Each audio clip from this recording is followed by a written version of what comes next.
because they're brown. And welcome to episode 403 of Habs Unfiltered. I'm your host, Blain, and I'm joined by my co-host, Matt Smith. Good evening. Trege Wilson. How you doing? And the Wilson clan. Little one right here is Aria Stoddard. She's our little hockey player in the family, playing for the Fury, coached by our good friend Blain, Joe Dickey. Well, at least he can keep one eye on them. I was waiting for that. And go on, and our other little co-host, hiding down here, is little Ava. There she is. She has, give him a big smile, Ava. Show how you play hockey. Give him a smile and show him how you play hockey. Quick. Give him a smile. There you go. She got the Doug Gilmore teeth. Awesome. Okay, all right. All right. Now, this is our post-draft episode. We're going to talk a little bit about what we saw at the draft, the trades that are happening, and so on and so forth. So why don't we just jump right into it, and we'll talk a little bit about the trade leading up to the draft, and that was the Canadiens swapping first-round picks with the Kings, where they used a second and a seventh to move up to 21st from 26. Matt? Well, they clearly had somebody in mind that they thought was either going to slide or that was going to be available there that they didn't think was going to be there on 26. When I originally saw it, I kind of said, here we go. Here's one of those Kirby Doc type trades. They just want to move up to a position that might, carry a little bit more weight in a draft, in a trade. We found out that that wasn't the case. They actually used the pick. A lot of people thought it was going to be for Yzerman, and it was very, very close until the Islanders came in and made that pick. But we never know. We know that they had dinner together and everything, but we don't know if that was actually going to be their pick. We do know that Hage ended up being a very high on their list. They ended up going with them, and I think it worked out. I think it worked out great for the Canadiens, and obviously we'll break down that draft pick a little bit later on the show. Now, I think the value for moving up to 21 was good. The rumors were that Hughes was trying to get to 14. He was trying to get the San Jose pick. Yeah. But San Jose decided to use that pick to move up to 11 instead. Which ended up working out fantastic for them. Oh, yeah. They loved it. Now, with that, though, moving from 26 to 14 would have likely cost a lot more than a second and a seventh. So, yeah, you don't have that second round pick the next day, but they did move up and they did get a better prospect at 21 than they would have at 26. And at this point of the rebuild, it's about quality, not quantity, because there's plenty of quantity with the Canadiens. Right. So, at least with this draft, the day was busy with some trades anyway. Over the weekend, there was about 6 trades, I think, 7 trades. So better than last year. Remember, Matt, when we were in Nashville, nothing was going on except the picks. That was pretty dull. Yeah. I think they were just hung over from hanging out on Broadway. More than likely. So are we. I know I was. Bill Guerin looked like he had a few. Bill Guerin looked like he had a few when he went up to the podium. So I'm not gonna say that he did. Friend of the show. Yeah. Friend of the show, Bill Guerin. I just want to say when they got the 21st pick, I thought they were going to group that together with another pick to get into the top 15. Right. I thought, but I agree with you, Matt. I think Cole Yzerman, was on their mind. And although they did say Hage was the guy that they traded up for, they did say that was, but he's the guy they got. So of course they're going to say that, but I think Yzerman was in the radar. And then when he went, they went for Michael Hage, and I like the choice. I think he's going to be a good center. What his upside is, we will see. He's projected to be a second line center at the NHL level. You know what? When you have a team that has Suzuki on it, you're not really looking to draft a first line center right now, especially when you have Suzuki for the next 8 years. But I was impressed. There was a lot of draft. The the trade started long before the draft even started, with Chicago picking up the 18th pick. And I thought the amount of draft picks that was traded this year instead of players was, I mean, and of course, Utah made the big splash with Sergachev, and then they got or yep. From New Jersey, and they pretty much got a better defense than Toronto in 2 quick trades. But I was pretty happy with Montreal's first night. If it wasn't for the great job that San Jose did, I think Montreal would have been the top team coming out of the draft. I thought San Jose got a top pairing defenseman and I'm not going to say generational, but top line center. Top line. Yeah. One draft. I mean, I'm not a big fan of saying winners and losers of a draft. I mean, teams go in looking at, they have certain needs, they have specific requirements. If you meet those, that's a win. Now, some teams do better, might be able to fill more needs or get the better player, but that's not necessarily, that's luck of the draw at some points. But back to Michael Hage real quick. The backstory on that kid, I think, really helps. The fact that he's bilingual, his family's from Quebec, it should placate some people. However, when you watch Francophone media, there's still the complaints that they didn't pick anybody from the Q. Now there's even talk a lot of people didn't pick players on the Q, and it was a second year in a row. And it was a second year in a row that a player in the Q didn't go in the first round.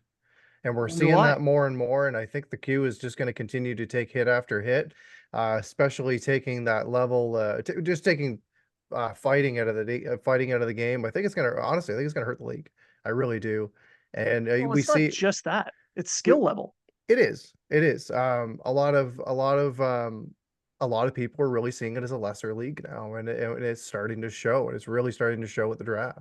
Again, 2 years in a row, no first round picks. And then as soon as the Canadians are done with their draft, it's, they didn't bring anybody in from Quebec. They didn't do this. They didn't do this. I'm going to play devil's advocate here. And although I totally agree, Justin Poirier was the highest scoring Quebec player in the Quebec, and he didn't go to the 5th or 6th round.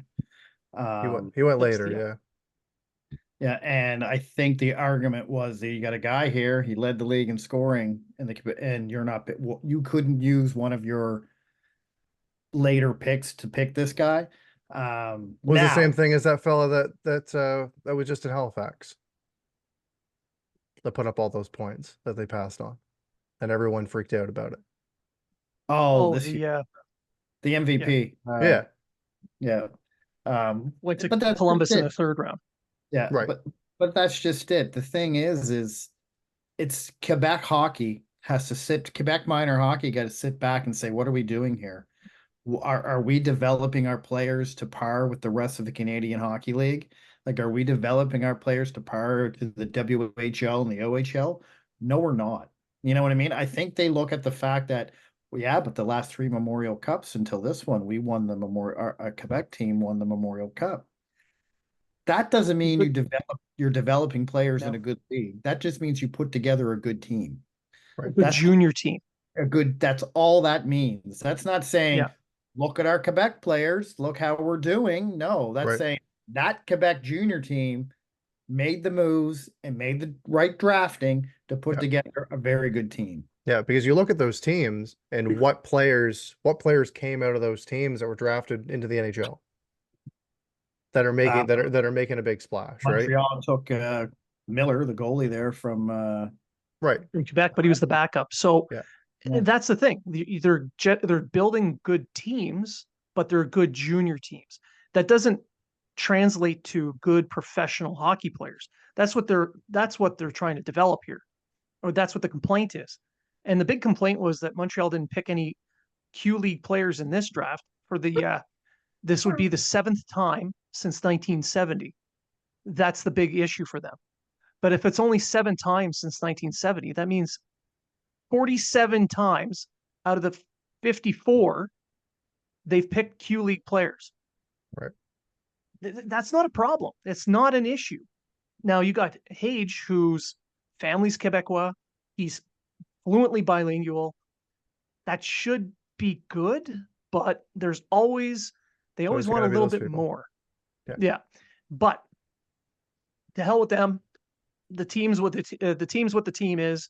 Let's just go back to the draft. And Treg, you were starting on something with the first round. I was just gonna say, I thought Montreal did really well for the first round. Like, I know you don't like I pick winners or losers. I thought Toronto had a terrible friggin' draft in the first round. I thought other teams like Buffalo. I don't think Buffalo really, you know. But again, I mean, I'm just gonna say San Jose. I thought hit a home run. I thought Montreal hit a home run. I thought Chicago did very well to get their 3, 4 picks. I think they ended up getting out of the first round or something like that because I think they got a late pick there late in the draft. I can't remember, but they had 3 for sure.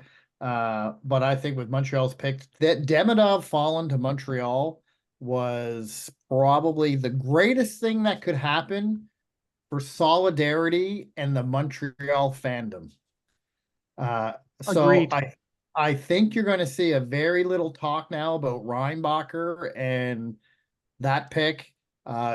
You're probably going to hear more. Is Michkov better than Demidov? That whole. You're going to But I get think both, unfortunately. You're going to get both because I, if Reinbacher does this, they're going to compare him to Michkov. If Demidov does this, they're going to compare him to Michkov, right? Everything's going to go. It's either going to be because they were picked they were picked in the same draft, or that the fact that they're both Russians. Unfortunately, we're going to get both. but we're not going to hear any of that for at least a year or two because Couldn't. Demidov's not coming till about 25, 26. Yeah, Whether he goes right straight to the NHL or not, I think he will he will. after in the K. But uh, to say something about Demidov is Montreal wanted Demidov and Hughes brought this up in the presser. They wanted him last year. They knew Yeah. that was the guy they wanted in 2024 and 2023.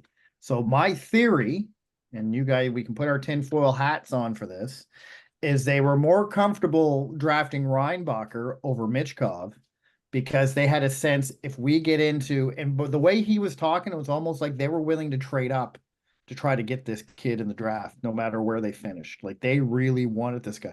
It went to the point that they were the ones that were telling people on purpose that they were interested in Sinanecki and Byam or Biam, or I don't know how to say these kids' names anymore.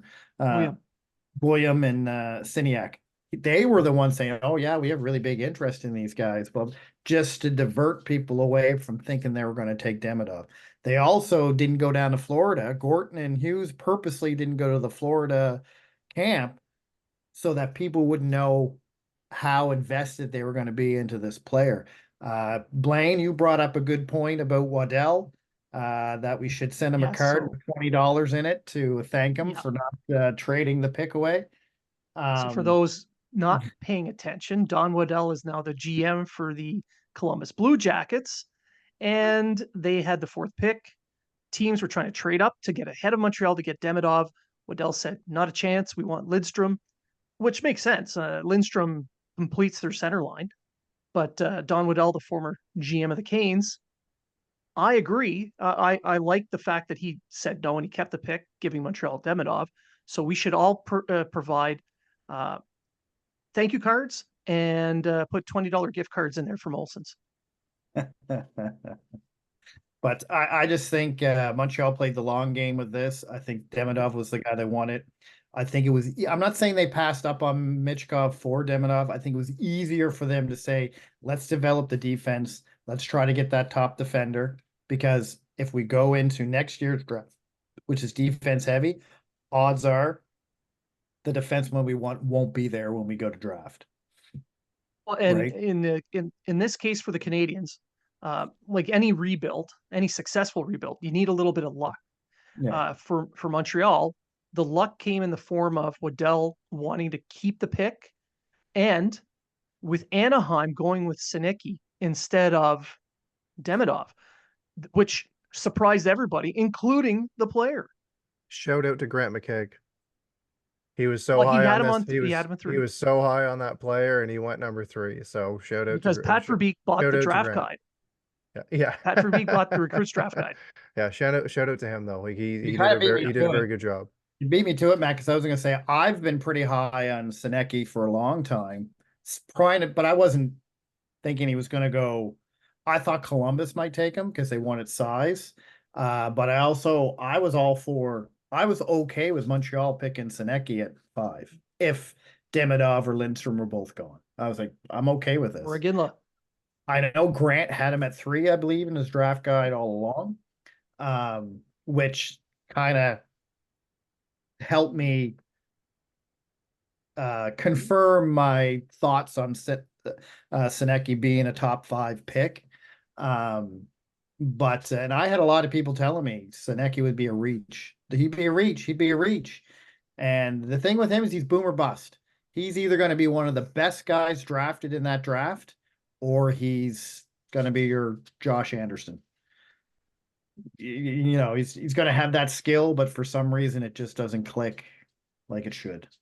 And fortunately for us now, I'm not going to use the word generational or anything like that, but fortunately for us, we got Demidov, and from what everyone's saying, he is the steal of the draft. Some even say he's on the same tier as Celebrini. So I'm not going to sit there and start touting like Philadelphia and non-Reinbacher fans do that he's going to be the next great one of the NHL about another certain Russian player that's coming over this year. But I'm pretty optimistic. I'm pretty happy with where we're going. Yeah, and fans have a reason to be. Yeah. Well, that's the thing. So in Montreal, everybody loves that flashy skill player. It's ingrained in the fan base, and that's what they got. They got a guy who could be a game breaker, and he's also very entertaining. He will provide hours of fun for the fans, and in the meantime, he could also become that player to help you win in the playoffs. Which the knock on Michkov is that they're not too sure on that because while he's gifted offensively, like supremely gifted offensively, he's not a complete player. He doesn't defend that well, or he doesn't check that well, or he doesn't do this that well. And Tortorella will have his work cut out to fix that, and that's fine. I'm sure he'll do great in Philly, but Demidov is a more complete player in his draft year than Michkov was. So, Trege, I agree. The Canadians probably looked at that and said, yeah, we're going to try for that. That makes sense. And it worked out. That's where the luck came in. It landed in their lap. Well, if Doc doesn't get injured, they probably don't finish bottom 5. They're probably 8th, 9th, or 10th. You know, a couple of those overtime losses became overtime wins. They're probably 10 to 15. But I mean, if you look at it, we might have Cole Eiserman. So I mean, it's not like we still might have Michael Hage. Michael Hage they might have went for him at that point. But listen, for the first time in a long time, I can go on X and people are not bitching about everything's just Ken Hughes is a genius. He's playing 3D Star Trek chess while everyone else is on. You know, I mean, I think we're going to get into a little bit of the other rounds. I'll be honest, not big on, not that I'm not big. I just don't have enough information on the later round picked guys. I wasn't really into the prospects this year as I normally am. But besides Koivu, I can't even think of the guy's names now. I'm so excited about Demidov. I don't care about him. I mean, Mark Dumont made a funny tweet saying Montreal in the second round or further could get a moldy ham sandwich as a draft pick, and everyone would still be absolutely ecstatic about this draft. Agreed. So the fact that they went and got Koivu's son, just kind of it's a cherry on the sundae for a lot of the fans. And don't get me wrong, Atos Koivu is a decent prospect, likely a bottom 6 center at this point. But like you said, moldy ham sandwich and Demidov and Hage, it's a win. I think Logan Sawyer's got a good pick. I thought he was a good pick at 78. another, good player who's going to put a lot of heart and effort in everything he does. He's a playoff. He's the BCHL playoff MVP as well. He was also the leader for Canada West in the World Junior A Championships in Truro this year. And I talked to him several times throughout that tournament. I scouted every game. This kid's a player. He's all heart. He's a leader. He can produce offensively. He's a project. It'll take a few years, but he's a good player. Ben Merle's another big center that looks like he could be a bottom six player in the NHL. That's a high school kid, right? He's a high school. He's he's going to Chicago Steel. Who's with the Chicago Steel? Bobrov's seemed pretty high on Mark Arkanen. Kanin. Yeah, he called it a boomer bust or a swing for the fence kind of prospect. I don't know anything about Bergquist. I don't know anything about Vaka Vanagez, the Latvian goalie. There's reports that he's going to be going to the Armada in the Q. Yeah. There you go. We got a Q player. That's the rumor right now. Tyler Thorpe is one of those guys, 6'4", 209 pounds. He's a forward. The Vancouver Giants. He missed a lot of the season with an injury. He got cut. He had 44 goals in 44 points, in 51 games. Yeah. He's a guy I'm going to watch. I think he'll probably play for Vancouver again this year. He's a guy I'll watch to see how he could be the Joshua Waugh of this. Again, he dropped because of his injury. He had a bad cut on his wrist or something. A skate came down on his wrist. Yeah. So Montreal has done well with 5th round picks coming from the Vancouver Giants. Just putting it out there. This is another 5th round pick from Vancouver. The living room, hun? Maybe they're going to bat 1,000. Who knows? Yeah. No players picked. Yeah. No players picked under 6 foot as well. No, they all went for size, which I know people want to go for the smaller, skilled guy. There's people that want that, but the Canadians had specific things in mind for their draft, and that's what they went with. And it was Demidov. Anything else was just gravy. Yeah, true. Now, the other player that you haven't mentioned is Owen Protz, the defenseman who played. He played in Sudbury for a couple of years. He's over 6 foot. He's a solid defenseman, a two-way guy who loves to play physical. Yeah. So they likely saw him when they were looking at Florian Jacki and obviously checking in on him as well. They are teammates in Brantford. He went to the Bulldogs. And you're the same. And I agree. He's one of those physical shut down. You're not going to get a lot of points out of him, but he likes to play the body and he does it smart as well. He's not one of those reckless type, take stupid penalties kind of defenseman, right? So I think he'll be a project if he pans out to be a 5'6" guy in the league, or even a 7 at this point for a 4th round pick. I think you're doing okay, especially a guy that plays that kind of style of hockey. I've already said the only good thing that come out of Sudbury is Mike Demidov, so I feel attacked. I feel like that's going to be like, you're going to open the cover and that's going to just be the quote, Trege Wilson. That's the come out of Sudbury. Trege Wilson. If you're listening, right. Your next book, that got to be in there. Yeah. No. And at the back, put the worst thing to come out of Sudbury, Blain Buffett. So in this draft, I mean, yeah, people would have been happy after the first day, no matter what. But I think the overall work that they've done throughout all 7 rounds, they use their draft capital properly to move up.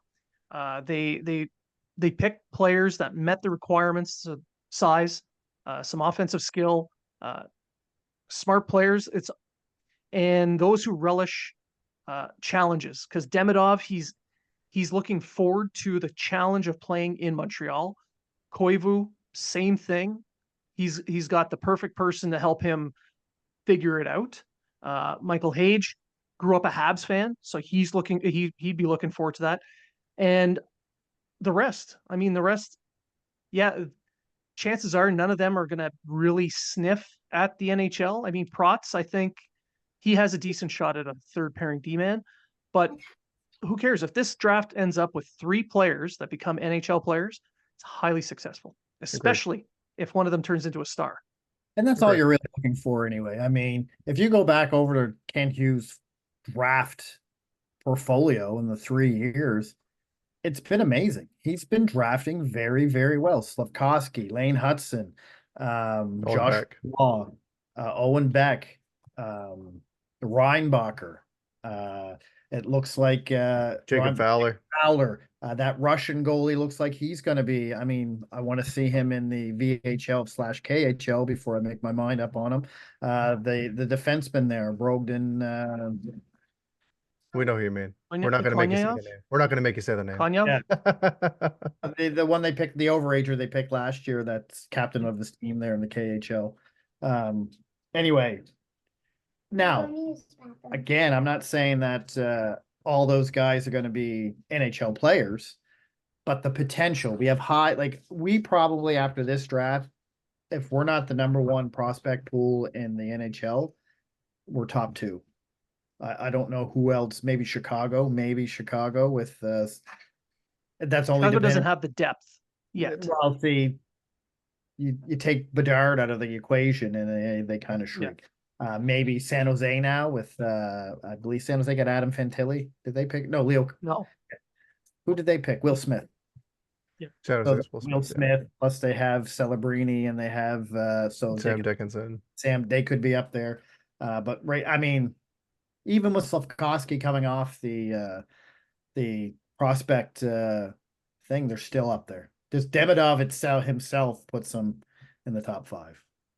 Plus with their depth, Reinbacher, Mayu, their defense. I mean, if you're not happy about the next 2 to 3 years of 25-26 is going to be the year that tells the tale, because that's when everything should come together. I think the most interesting thing that's going to happen is a lot of guys are going to come off the books if they're not going to be traded already in this offseason. So they're going to have the money to spend. Obviously, free agency is going to start tomorrow as we record. And also, you look into next year and cap friendly, because it's still running right now until it gets until Washington takes complete control over it. But as of right now, 2 first-round picks, 2 second-round picks, 3 thirds, 2 fourths, a 5th, 6th, and a 7th. So don't expect the Montreal Canadiens to use all those picks.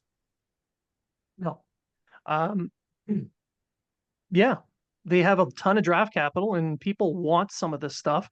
So they're actually calling. Now, is there, before we call it for this part, is there anything else in the draft that you guys want to cover? 2 things.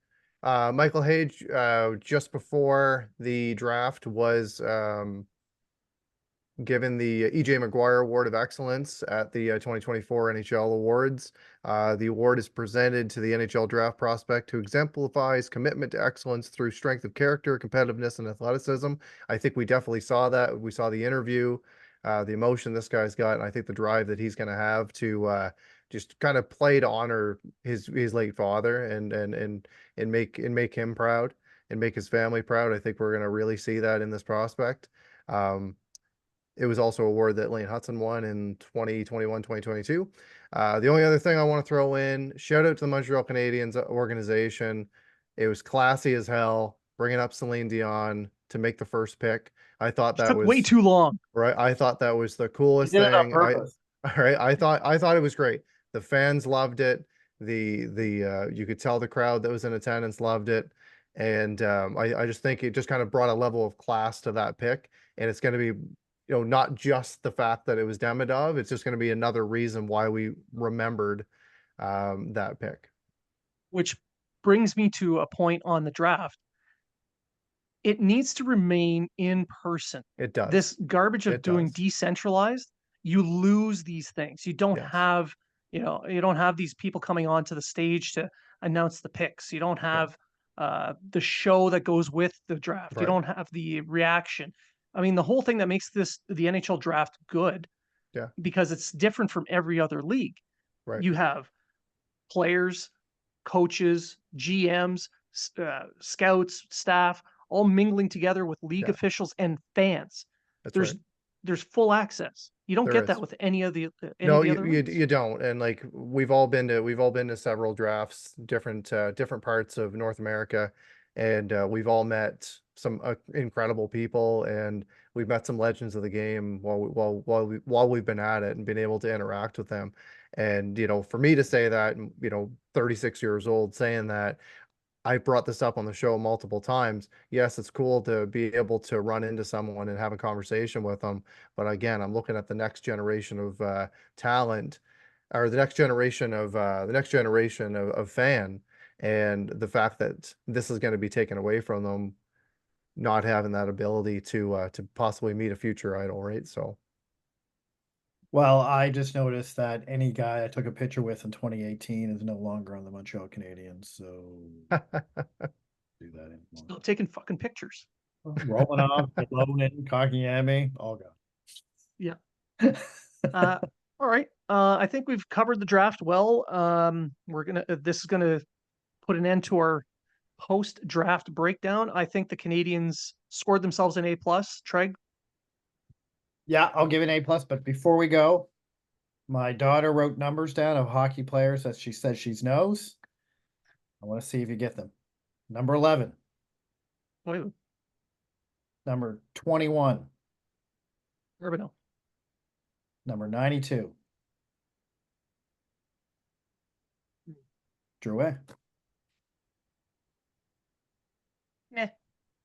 Got his jersey right there on my wall. Oh, she got 24 here. I'm gonna go with Chelios on that one, but Yeah. Jared Tenorti. So, Matt, what's your score before we call it a day? I give it an A+ as well, just with that Demidov pick. Yeah. Fantastic. All right. So that puts an end to the post-draft discussion on this show. I want to thank everyone for tuning in and listening. And remember, if you're talking about it, so are we.